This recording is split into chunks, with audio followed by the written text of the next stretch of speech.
¿Qué le parecerá al senador de Demócratas, Matías Walker, que ha estado preocupado de este tema constantemente? Lo que pasó ayer, las imágenes de hoy día, hinchas quemando una camiseta de la U afuera del Monumental. Usted, senador, le agradezco el contacto, buenas tardes, que lleva rato preocupado de este tema, a nosotros nos consta. Primero, ¿cómo vio anoche usted toda esta situación en el Monumental, este papelón, esta vergüenza? Sí, hola Cristóbal, ¿cómo están? Desgraciadamente la mayor tragedia en la historia del deporte chileno, ¿no? Que fallezcan dos hinchas, uno de ellos un niño de 13 años, es realmente desolador. Sobre todo cuando esto se produce, cuando no se han empleado las medidas de prevención, las medidas de seguridad que venimos insistiendo hace tanto tiempo, que están en la ley, que no se ejercen y que se han adoptado en otras partes del mundo para prevenir estos turbazos, estas aglomeraciones que se producen, estas avalanchas, como dicen los propios barristas, que además las anuncian por redes sociales, por fuentes abiertas. Las mayores tragedias en la historia del fútbol de violencia en los estadios, una de ellas la final de una Copa UEFA, ustedes se recuerdan, en los años 80, la tragedia de Heysel. Exactamente, ocurren por este tipo de situaciones, ¿no? Por aglomeraciones, por avalanchas humanas que terminan costando la vida de otros hinchas.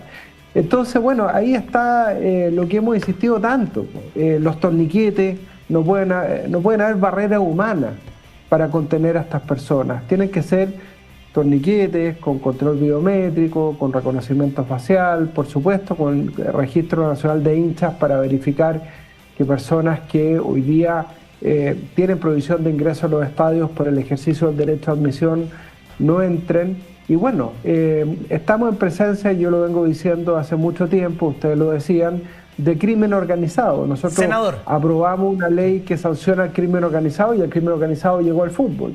Y tiene que ver con eso mi pregunta, porque ¿cómo identificamos? Porque claro, son organizaciones criminales cuando cometen este tipo de actos, pero ¿cómo hoy día identificar y establecer un arquetipo de organizaciones? Si lo hablamos acá suena muy coloquial, senador, y usted me va a entender que dentro de una organización como la Garra Blanca coexisten 20 Garra Blancas, piños se autodenominan.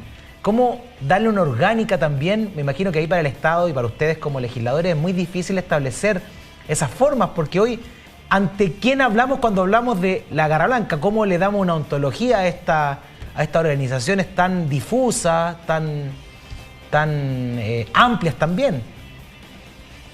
Sí, lo que pasa es que la ley es muy clara. Dice que cuando dos o más personas se organizan para cometer delitos o crímenes, estamos en presencia de una organización criminal. Ahora, efectivamente, claro, pueden haber 20 organizaciones criminales dentro de la Garra Blanca. Y para no hablar solo de la Garra Blanca, yo estaba en el Estadio Nacional para el partido entre Universidad Católica y Unión Española y vi cómo se acuchillaban hinchas que supuestamente son del mismo equipo y que pertenecían a dos facciones distintas de la barra de la Católica. Entonces, estamos hablando de crimen organizado, gente que se organiza para cometer delitos, que claramente lo que menos les interesa es el fútbol, ¿no? Ayer se vio, una vez más. Entonces hay que tratarlos como tales. En algunos casos son fáciles de identificar, pues si se anuncian por redes sociales. Lo anunciaron con letra de liquidación, como dicen los relatores deportivos, por fuentes abiertas, por Facebook. Decían, bueno, vamos a hacer mañana la avalancha humana. Entonces, sí lo anunciaron.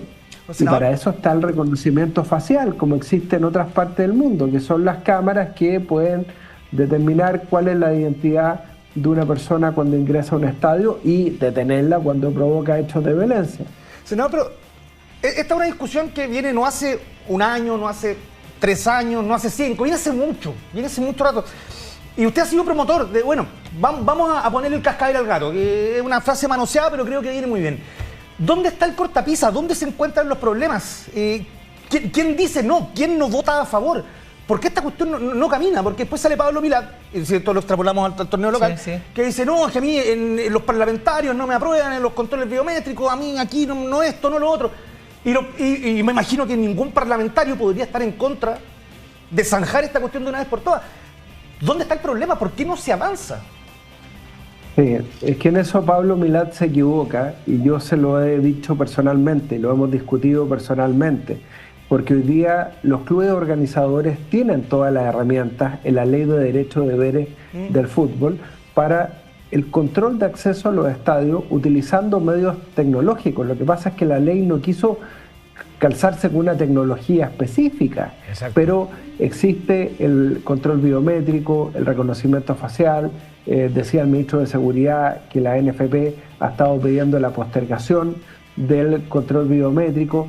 Hoy día el Registro Nacional de Hinchas ya se está utilizando como prueba piloto, se puede hacer. La Ley de Protección de Datos Personales lo permite, se lo expliqué personalmente a Pablo Milad. Por razones de seguridad se pueden utilizar los datos, la base de datos personales de las personas. Hablé con el director del Registro Civil. El Registro Civil se ofreció a proporcionarle a la NFP toda la base de datos del Registro Civil para poder identificar a las personas con el control biométrico, con el reconocimiento facial, hacer efectivo el derecho de admisión. Entonces, no es efectivo que la NFP y los organizadores del espectáculo no tengan las atribuciones. Lo que ha faltado es voluntad de invertir. Yo les pregunto a ustedes que conocen la historia del fútbol chileno, ¿por qué cuando se vendió el canal del fútbol no se ocuparon esos excedentes para invertir en control biométrico, en reconocimiento facial, en torniquetes, para que no sea una señora de 60 años la que tenga que contener, arriesgando su vida, a estas personas que anuncian por redes sociales lo que van a hacer? Mire, acá hay algo claro, y usted lo sabe.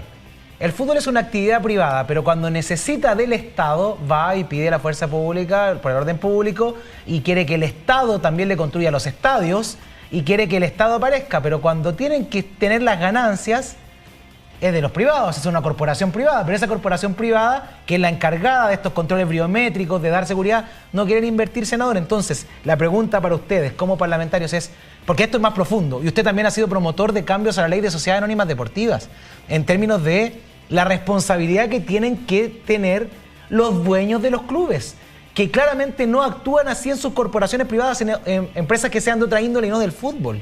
Porque imagino que ahí también radica este gran problema de cómo el Estado tiene que, de alguna forma, obligar a estos privados a organizar eventos donde la gente esté segura. Bueno, por supuesto. Yo hoy día le envié al ministro de Seguridad lo que establece la actual ley. La ley que nosotros aprobamos establece la responsabilidad solidaria de los clubes por los hechos de violencia y de sus representantes legales. Recuerden ustedes, hace algunos años, 8 años atrás, que esto fue muy discutido. Fueron los presidentes de los clubes a reclamar al Congreso por qué lo hacíamos responsable a ellos. Bueno, nosotros dijimos, son responsables si por negligencia no emplean las medidas de prevención que establece la ley. Y ojo, esa ley está vigente y se podría aplicar. Yo le envío hoy día el artículo correspondiente al ministro de Seguridad. Y yo valoro que el ministro de Seguridad, Luis Cordero, esté hablando de crimen organizado, porque es lo que yo le planteé al ministro del Interior el año 2023. Hay que tratar a este fenómeno como crimen organizado. Senador, mire, deme un segundito porque tenemos una noticia que es de último minuto. No es que se suspendió el partido todavía. Mire, vamos a ver lo que acaba de tuitear la delegación presidencial ante las informaciones difundidas respecto al partido entre Colo-Colo y Fortaleza por la Copa Libertadores realizado en el Estadio Monumental. La delegación presidencial considera necesario aclarar lo siguiente. Muy bien, vamos al comunicado. A ver, ¿qué nuevos antecedentes hay? ¿Qué antecedentes tenemos? Veamos. Ante informaciones difundidas respecto al partido entre Colo-Colo y Fortaleza, de acuerdo con la normativa vigente, vamos a la negrita. En la instancia se revisaron los aspectos operativos, preventivos y de seguridad, estableciéndose las medidas obligatorias para la organizadora. El equipo de la delegación presidencial regional, durante el proceso de supervisión en terreno del evento, detectó múltiples incumplimientos normativos, por lo que la institución hará uso de su facultad para instruir un proceso sancionatorio del club organizador. Pero bueno, acá no se hizo una revisión antes de todo esto, no le dieron el visto bueno al partido, y ahora se dan cuenta que no se podía. Senador, ¿qué le parece? Bueno, estoy leyendo el titular del diario La Segunda que dice que el delegado Durán fijó reglas de seguridad solo 2 horas antes de la tragedia que ocurrió. Y eso es muy importante tenerlo en claro para efectos de si se va a suspender o no el partido del domingo. A mí me acaba de preguntar un colega a ustedes si se tenía que suspender. Y yo le decía, bueno, ¿qué más quisiera uno como futbolero que no se suspendiera? Porque quiere decir que los violentos le ganan a la inmensa mayoría de los hinchas que son pacíficos. Ganan los malos con eso. Pero ¿qué es lo importante? Que el que tiene que determinar si se puede jugar o no es Carabinero, con la información de inteligencia que no hubo claramente de este partido, sí. Por fuentes abiertas, por redes sociales, anunciaron estos barristas lo que iban a hacer, ¿no? Y que efectivamente se cumplan con todas las medidas de seguridad. Entonces yo prefiero plantearlo en términos positivos. Ojalá que se pueda jugar el domingo. ¿Sabes? Yo también creo lo mismo. Que una señal, con el contingente de carabineros adecuado, con los guardias de seguridad, con los torniquetes.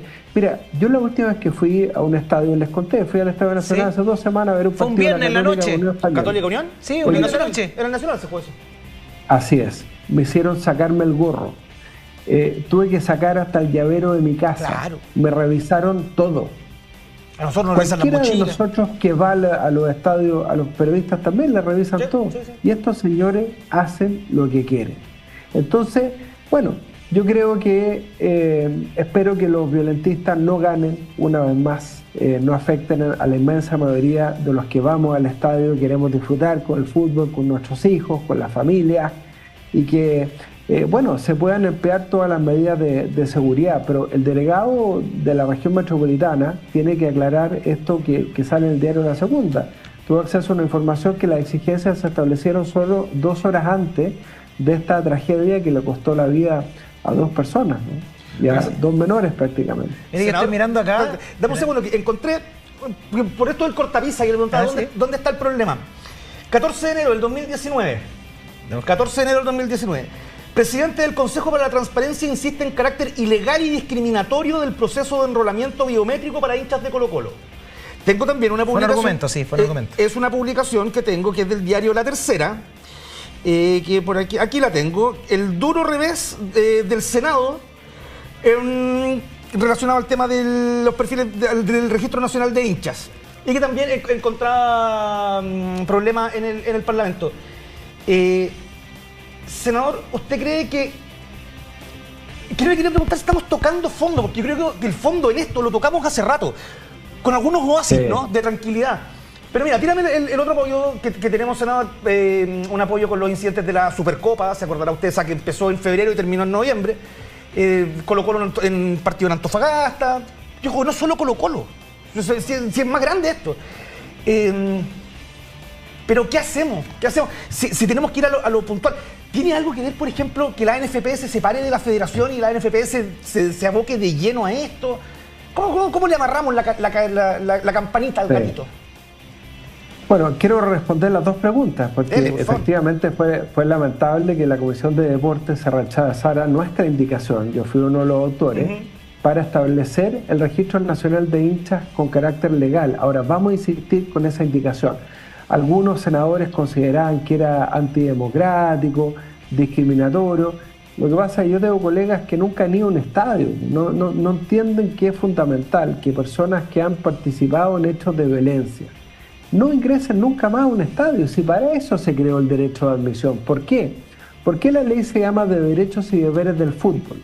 Porque así como el organizador del espectáculo tiene un deber de emplear todas las medidas de seguridad, también tiene un derecho a admitir o no a quienes participan o no de hechos de violencia, y eso es fundamental. Voy a la segunda pregunta. Si con esto no tocamos fondo, con la muerte prácticamente de 2 niños, o sea, no sé con qué vamos a tocar fondo. Si mira, no tenemos que inventar la rueda. Acá hay un informe que hizo Matías Iguren como jefe del Plan Estado de Seguro, el primer gobierno del presidente Piñera. ¿Se acuerdan cuando fue a Inglaterra? Sí, señor. Hizo un informe, fue al estadio con sus gastos personales, lo asumió él, y le hizo un informe al ministro del Interior de la época, Rodrigo Ginspeter, y dijo, esto es lo que hay que hacer para invertir en seguridad en los estadios. Claro, cuando vieron el costo, ahí se pasaron la pelota entre el gobierno y los clubes, ¿no? Porque efectivamente lo que dicen ustedes es cierto, si los clubes se han beneficiado con una millonaria inversión por parte del Estado a través de la red de estadios del Bicentenario. Exacto. Son cientos de millones de dólares que ha invertido el Estado. Si bien la sociedad anónima arrienda los recintos deportivos, la mayoría de las veces es un precio bastante subsidiado, por ejemplo, el caso de los recintos municipales. Entonces, acá no se puede jugar si es que no hay control biométrico, reconocimiento facial, torniquetes. ¿Sí? No es necesario inventar la rueda, si es lo que ha hecho Inglaterra y España y otros países después de haber sufrido tragedias con decenas de muertos en los estadios. Acá no hay que perderse tampoco, porque ayer el Estado de Chile le dice a la Conmebol, porque el que organizó ayer el partido es la Conmebol, eso hay que dejarlo claro, y el Estado de Chile a través de la delegación le dice no se puede jugar. Pero, ¿cuál es la responsabilidad de la sociedad anónima? Y se lo pregunto conectándolo con un archivo que está viendo acá, para también, nosotros siempre es tan fácil criticar a la clase política como se dice, pero aquí quiero relevar algo que es muy relevante. Mire, publicado el 2 de marzo del 2011, cuando usted ya presentaba un escrito junto a Jorge Burgos para modificar la ley de violencia en los estadios y establecer la responsabilidad de los dirigentes por los vínculos con las barras. Y se avanzó en eso, y mucho. Entonces, avanzamos en un lado y hoy día el discurso hacia afuera claramente es que no hay vínculo. Y factualmente es así. Si al presidente de la Sociedad Anónima de Colo-Colo le hacen hasta lienzo en contra, y eso está claro. Pero mi pregunta es, porque ya avanzamos en ese lado, pero el mal de la sábana corta, ¿cierto? Quedamos mal en otro, desprotegidos. ¿Cuál es la responsabilidad, siente usted, en este caso particular, de la Sociedad Anónima que administra Colo-Colo? Porque se suceden los hechos de violencia con el mismo club. Bueno, efectivamente, y por eso nosotros incorporamos, y está vigente en la ley, la responsabilidad solidaria de los clubes y también de los representantes legales cuando ha habido negligencia en el cumplimiento de las obligaciones que impone la autoridad. Es fundamental, por lo mismo, terminar con los conflictos de interés. Yo agradezco que tenemos ahora suma urgencia a la reforma de la Ley Sociedad Anónima Deportiva. Mira, lo que conversamos con el sindicato de futbolistas, queremos tener una buena liga local, con sociedades anónimas pero bien organizadas, sin conflicto de interés, con la fiscalización de la Comisión de Mercado Financiero, del IND. Queremos tener una federación que se aboque solamente a la selección chilena, al fútbol joven, a la selección femenina, al fútbol amateur. Yo creo que ese proyecto de ley nos va a ayudar mucho a avanzar en transparencia, en terminar con los conflictos de interés, que los clubes también puedan recuperar su vocación social. Hoy día muchos clubes son presas de un representante que ocupa ese club para meter a sus jugadores, después se va y deja votado al club y a los jugadores. Y eso no puede seguir ocurriendo, y por eso el proyecto de ley que esperamos aprobar muy pronto en el Senado. Perdón, yo sé que el Senado no echará a nadie al agua, pero yo creo que es importante que la JEPA sepa cómo votan sus parlamentarios. En la nota que les decía yo de la tercera, que es publicada, ya les voy a decir cuándo, pero aquí está. Quién vota a favor, quién vota en contra. Quienes pusieron reparo al Registro Nacional de Hinchas fueron Ian Moreira, Daniel Núñez y Sebastián Keitel. Sí, de partidos distintos, digamos. Que acá había una lógica. Si a mí la lógica política me da lo mismo. No, a lo que voy es que acá, senador... Es que la gente que dice... Es que cómo se hay problema en el Parlamento, ¿quién vota? Bueno, recordemos quiénes fueron los que pusieron reparos, que dicen que se va a generar problemas con la venta de entradas, enredos, discriminación. Esos son los parlamentarios que pusieron reparo. Esos son solo marcar el punto. Yo fui a la Comisión de Deporte y le expliqué a mis colegas la importancia de esa indicación, porque lo que hace, al tener tú un registro nacional de hinchas, tú puedes enrolar a los hinchas y verificar con el reconocimiento facial. Yo lo hice en este plan piloto. Yo estoy enrolado, por ejemplo, como hincha del fútbol, y me demoré 2 minutos, la foto del carnet de identidad, reconocimiento facial, y es la única manera de verificar que una persona que tiene prohibición de ingreso no entra al estadio. Nosotros vamos a insistir con esa indicación en la sala. No es algo discriminatorio, no es algo que atenta contra las libertades, sino que es algo mínimo. Ahora, yo les quiero decir una cosa, sin ley, la NFP igual puede hacerlo. La NFP hoy día puede llevar a cabo el Registro Nacional de Hinchas. De hecho, lo estableció como plan piloto desde el año pasado. Exacto. Muchos nos enrolamos bajo esa invitación. ¿Por qué? Porque tiene el derecho de admisión, porque la ley de datos personales permite utilizar los datos personales con un criterio de finalidad para garantizar la seguridad de los propios espectadores. Eso se puede y no es necesario una ley que, bueno, vamos a seguir insistiendo porque lo que abunda no daña. La NFP quiere tener un respaldo legal para evitar juicios. Bueno, está bien, vamos a seguir adelante con el Registro Nacional de Hinchas, pero hoy día la NFP lo puede hacer igual y en eso yo quiero ser muy claro. Oiga, pero senador, ¿qué le parece que hayan tratado de oportunista a la NFP por usar lo que pasó ayer? O sea, no por usar, por mencionar lo que pasó ayer en el Monumental para apurar justamente el Registro Nacional de Hinchas. Luis Cordero dijo que era oportunismo. ¿A usted le parece lo mismo? Yo creo que el ministro de Seguridad a lo que se refiere es que desde hace mucho tiempo la NFP podría haber invertido un control biométrico en los estadios, en reconocimiento facial, y no lo ha hecho. Y siempre ha tenido excusas para no hacerlo. Yo creo que llegó la hora de hacerlo. Si ellos tienen el derecho a admisión y la ley les faculta para emplear medios tecnológicos en los controles de acceso, perfectamente pueden hacerlo sin esperar la ley. Senador, antes de despedirme, yo de verdad que no quiero ser tan pesimista. Yo valoro todas estas iniciativas, pero mire, usted hablaba del control biométrico y los que están con derecho de admisión, pero justamente quienes están con derecho de admisión hacen temas que ellos lo denominan como pinchar los carnés, no sé cómo lo hacen, ocupan otra cédula de identidad, o simplemente entran por los reventones, que justamente son los que generan la tragedia. Entonces estamos en una... bueno, hay algo macro. Y por lo mismo ya vimos, senador, yo creo que hay algo factual también acá. El fracaso del plan Estadio Seguro. Ayer tuvo que renunciar la directora, pero ya han pasado muchos tipos de conducciones y el plan, no sé cómo lo ve usted, el plan como estructura. Sí, quiero responder brevemente a las dos preguntas. ¿Por qué el control biométrico y el reconocimiento facial? Precisamente para que una persona que tiene provisión de ingreso no acceda con el carnet de otra persona.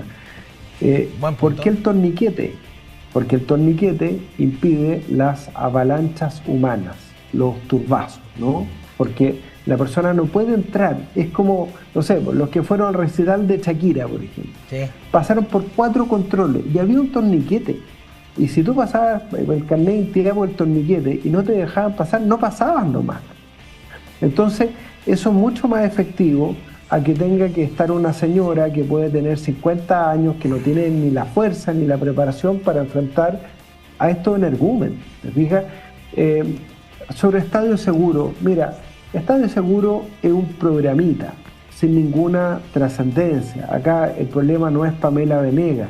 Si cualquiera persona que esté en ese cargo, con la estructura que tiene Estadio Seguro, que es un programa chico dentro de una estructura mucho más grande, la verdad es que no va a poder lograr nada. Acá lo que se necesita, si de verdad queremos darle un rol al Estado, es una agencia de seguridad en los estadios, que pueda actuar de manera permanente, con recursos, con información de inteligencia y que trascienda a los gobiernos de turno. Por eso, si es que queremos hacer un programa de gobierno bueno, no puede ser un programa común y corriente. Tiene que ser una Agencia Nacional de Seguridad en los estadios, en coordinación con la Agencia Nacional de Inteligencia, con Carabineros, con la Policía de Investigación. Muchas gracias, senador. Sabemos que usted también es futbolero y que le encantaría ver un bloque deportivo hablando de deporte, y lo sabemos, así que... Bueno, por favor. Abrazo grande. Yo me comprometo con usted, senador, un día lo voy a invitar a hablar, pero de fútbol. De fútbol, no de violencia. Cuando quieran. Ya, le iba a preguntar de qué equipo es hincha, pero ¿para qué? Yo soy hincha de la Católica, siempre lo he reconocido. Ah, perfecto. Desde chico. Entonces por el lado de la pelota tampoco lo está pasando bien, pues, senador.